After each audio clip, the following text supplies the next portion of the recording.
Hey there, guys.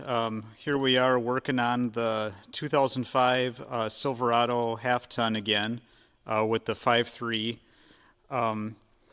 About a month ago or so, I posted a video of kind of my journey of trying to figure out how to resolve the ping that this truck had developed. And I can report now after maybe driving this truck for 4 or 5 weeks now after that job, it's been solid, no ping whatsoever. So that part is successful, but of course, it seems like there's always something here. And what happened was that about a week or so after I finished that job and started driving the truck regularly again, I started getting a DTC or the mill lamp pop on my dash, and when I scanned it, I found that I was getting Bank 1 and Bank 2 lean codes on the truck. And I took some pictures of that. I'll kind of insert that here while I'm talking to show a picture of it. And when I scanned the truck, I noticed that my LT fuel trims were way up higher than any time I had checked it before while troubleshooting the intake manifold leak and the ping stuff. So I initially thought that, in the process of, pulling off my intake runner here, maybe I had a loose clamp or my resonator cracked open, or maybe I had a leak with the new intake manifold gasket down there.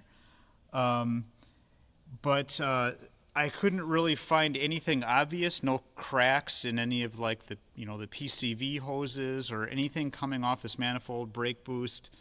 I couldn't visibly find any issues. I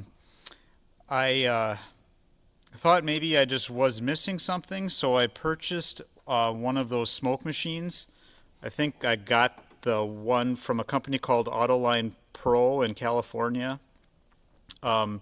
That was a really nice tool, I would say, for the price and for what I needed it for. It really worked well.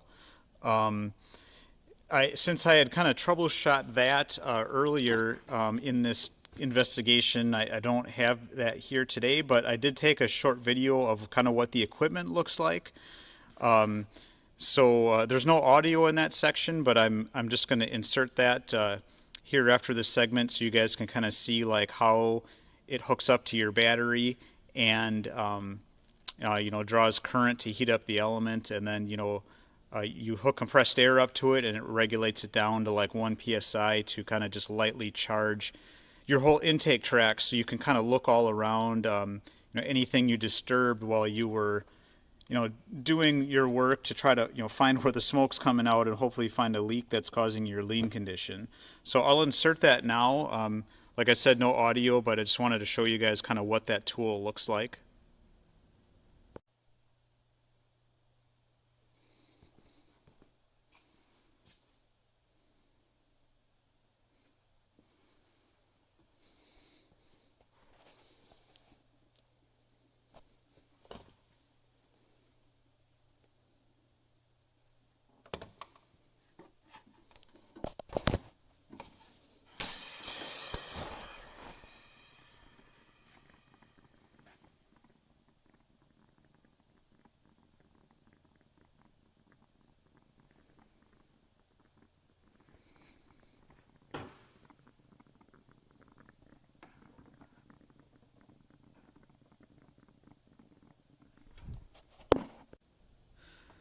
All right, so yeah, after I kind of went through all that with the smoke tester and still couldn't find anything, I checked fuel pressure. Fuel pressure was just rock solid at 60 psi, like it should be.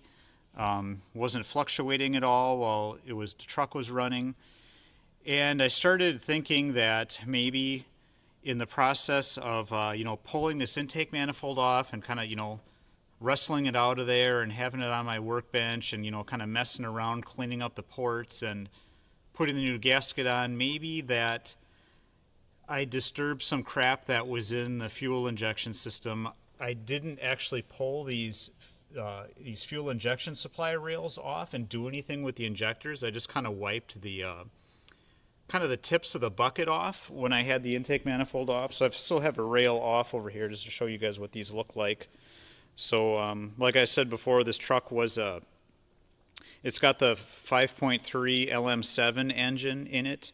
I think that's a VIN T or code T engine in the 8th digit of your VIN. So this is what those rails look like, and then your injectors kind of sit in here, and they're just kind of pushed in there and held in with just these little steel plastic clips. So I just kind of used a screwdriver, jammed a screwdriver in, kind of either 2 small screwdrivers on either side there, and just kind of work that clip out. Once the clip is out, you can just kind of rotate the injector in place while you're tugging on it, and eventually it'll pop out. And when it pops out, this is what your kind of bare injector looks like.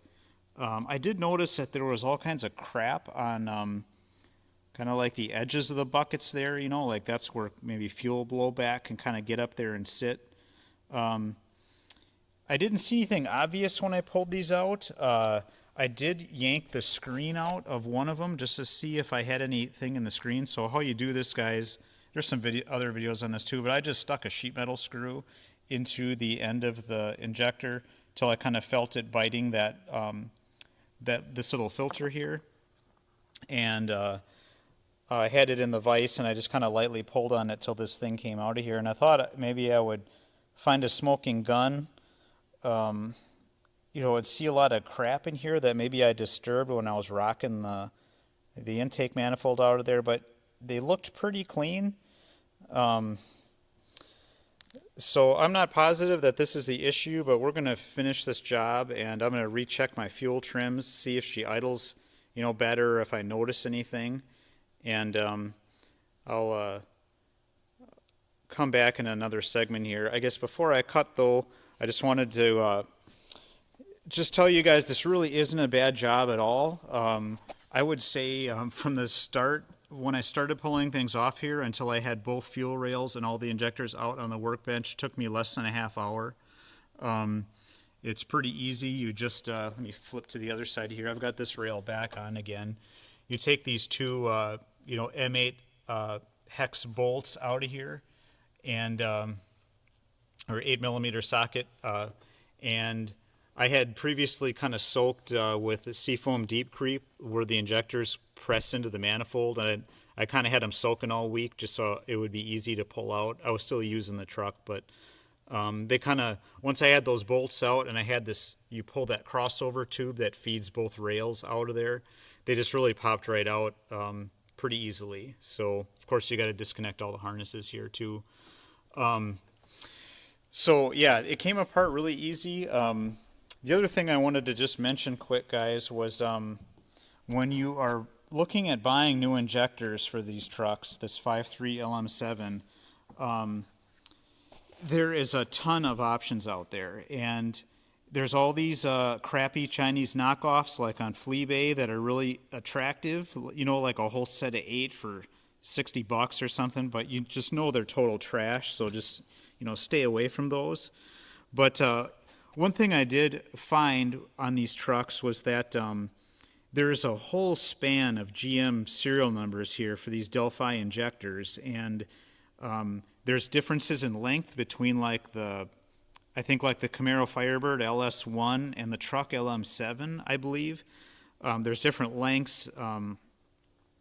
Fuel delivery, like that fuel deliveries that are kind of managed by like the size of these buckets on the end. So before you order them, I guess first of all, make sure you're getting a genuine Delphi injector, and make sure this, you see this 2D barcode and the labeling all looks like a genuine Delphi injector, and order that exact same part number. On my truck, it was this 25317-628.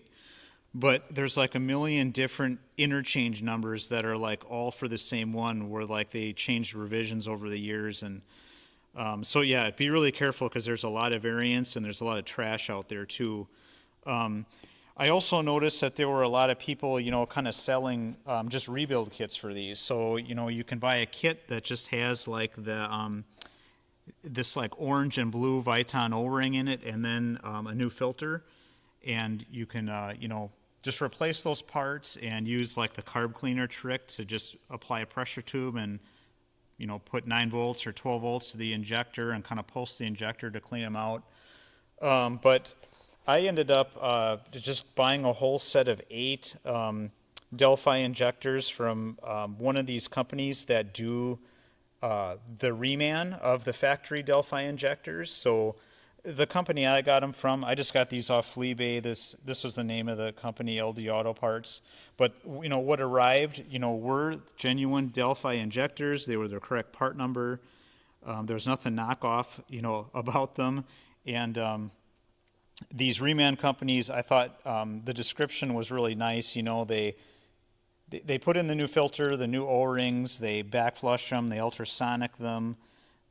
They flow test them. They make sure they're within 1 or 2% of the factory delivery spec.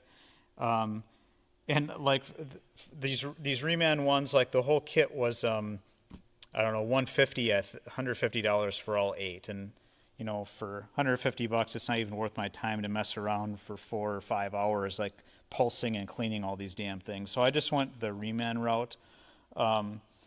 Hopefully that was the right decision. We are going to put these back together and see how she runs. So be back in a bit. Hey there guys, I'm just finishing this video up here. We are back together. We're running. She started right up after I kind of cycled the key a couple times and got the fuel system reprimed.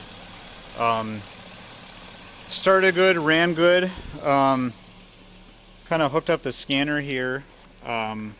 She's running in closed loop now. I can definitely tell from when I looked at this before that my low idle is smoother. You can see there maybe it's fluctuating 20 RPM or so. That's definitely less kind of loping than I was seeing before. And my trims definitely do look better. Here, let me scroll up here. I think I just pasted a picture in earlier in the video, but you can see my STLT trims are definitely down. My LT trim was way down. It's still a little positive there. I'm not sure how long it takes to respond because my short terms are really good, just single digits there. They were actually negative a little bit when I first started up. So yeah, I'm gonna call this one successful here for now. Hopefully this is what it was. I can tell it's idling smoother. Hopefully maybe I get a little bit better throttle response too. One thing I forgot to mention earlier though in the video, guys, really everything came apart pretty easy. The only special tool you might need are one of these fuel line disconnects. That fuel line, the fuel line feed there coming up there, you gotta take that little clip off there, and then you stick this guy around the tube, and you push it in, and then you can pull that quick connect off. I believe this is maybe the 1/2 inch side of the tool, but you guys know what these are probably. These are kind of in these kits of these fuel line disconnect tools. There's all these different types. This is the one that fits the LM7. The other thing I wanted to mention here too, guys, when I was talking about these injectors, is the reason I didn't just buy new ones was that they're really pricey. So to get these OEM Delphis, they're about $90 a piece. So yeah, what would that be? $720, pre-shipping, pre-tax.